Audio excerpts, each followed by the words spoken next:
السلام عليكم. ان شاء الله بكره ماتش الاهلي والزمالك في السوبر المصري في الامارات. ان شاء الله الاهلي هيكسب.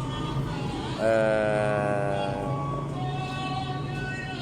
ان شاء الله الاهلي هيكسب. انا اتوقع محمد الشناوي، اتنين مساكين، محمود متولي ومحمد عبد المنعم، على اليمين اكرم وعلى الشمال علي معلول، في النص عمرو السولية وحمدي فتحي. زي ما كلكم عارفين لديانج طبعا مصاب، هيقعد اسبوعين ثلاثه ما يلعبش.